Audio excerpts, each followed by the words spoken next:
Praise the Lord. We thank God for giving us life once again and bringing us here together that we might continue our series. We're saying that life is a journey and not a competition. And we are on our series on road signs, teaching us how to navigate this life so that we limit the kind of injuries and accidents we get in life, and also to ensure that we arrive at our destinations safely. We are still on the road called Genesis and still looking at some accidents that happened on the road. Today, the character we are studying is Rachel, the mother of Joseph. And Rachel was someone who was very beautiful. She was a very beautiful lady, and you can see how, her beauty captivated Jacob when he saw her. I will say that, unfortunately, Rachel was forced by circumstances to see life as a competition and not as a journey. Because Jacob loved Rachel and Jacob served Rachel's father for 7 years to get married to her.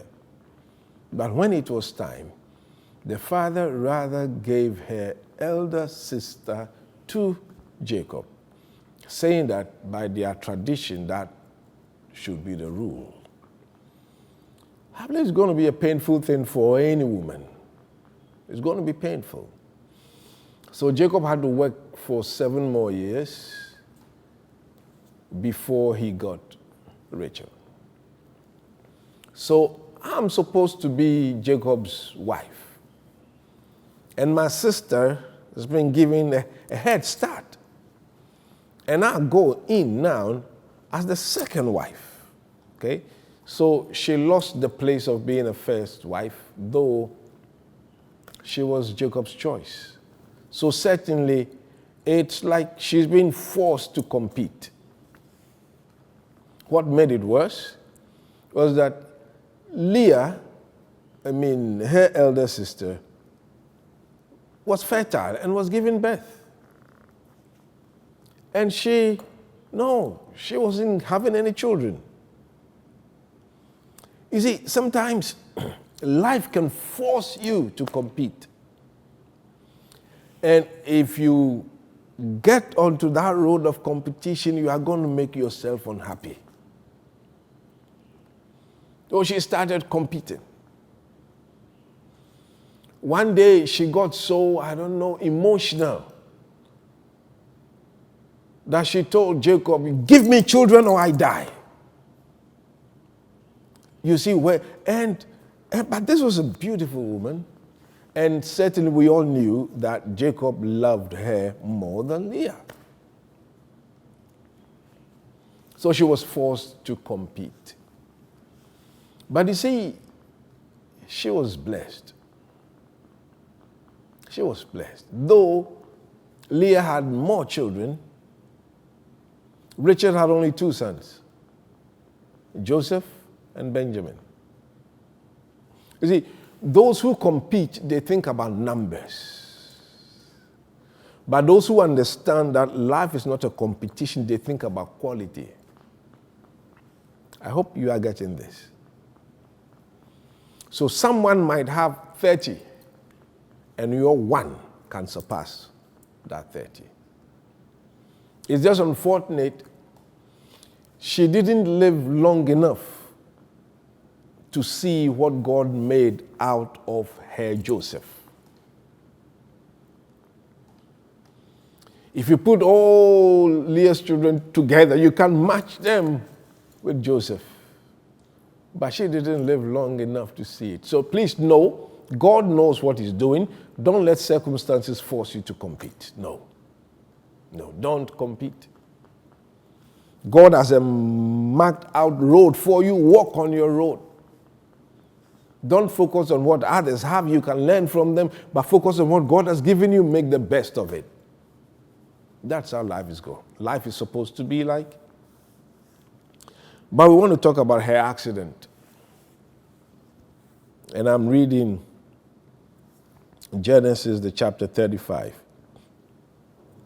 from the verse 16 to 20. It said, then they journeyed from Bethel, and when there was but a little distance to go to Ephrath, Rachel labored in childbirth, and she had hard labor. Now it came to pass, when she was in hard labor, that the midwife said to her, do not fear, you will have this son also. And so it was, as her soul was departing, for she died, that she called his name Benoni, but his father called him Benjamin. So Rachel died and was buried on the way to Ephrath, that is Bethlehem. And Jacob set a pillar on her grave, which is the pillar of Rachel's grave to this day. One of the most painful deaths in life is for a mother to die out of childbirth. When it comes to medical practice, this is one death no doctor, no nurse wants to see. To the extent that it is one of the cardinal marks of the quality of health care in every nation. When they look at your maternal mortality rate, it can show whether healthcare is good in this country or poor. The number of women who die out of pregnancy-related circumstances is used to gauge the quality of healthcare in every nation. Rachel died out of childbirth when she was giving birth to Benjamin. We cannot draw a direct line to say this is what killed her or not, and we don't have details of what caused the medical emergency. But something that happened before this incident makes some reason that maybe this is what caused her accident, and I want to read it, or I'll tell you the story. When Jacob left his father-in-law and took his wives and children to run away back to where he came from, Rachel took his father's idols. She stole the idols of her father. And her father chased them and overtook them and accused Jacob that if you want to go back to your country, no problem, but why did you steal from me? And Jacob said, me? I stole nothing from you. And Jacob said, search my things. Whoever you find your things with, you can do to him whatever you want, because Jacob knew he had not taken anything. And I don't know how. Laban began searching. He set Jacob's tent. Everyone went to Leah's tent and came into Rachel's tent last. And you know, Rachel was also smart. Maybe Jacob taught her some of his tricks.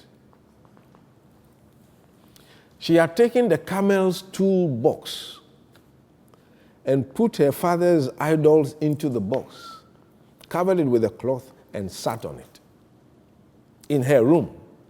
So when the father was searching, she told the father, let me read it. Genesis 31, the verses 34 and 35. It says, now Rachel had taken the household idols, put them in the camel's saddle, and sat on them. And Laban searched all about the tent, but did not find them. And she said to her father, let it not displease my lord that I cannot rise before you, for the manner of women is with me. And he searched, but did not find the household idols.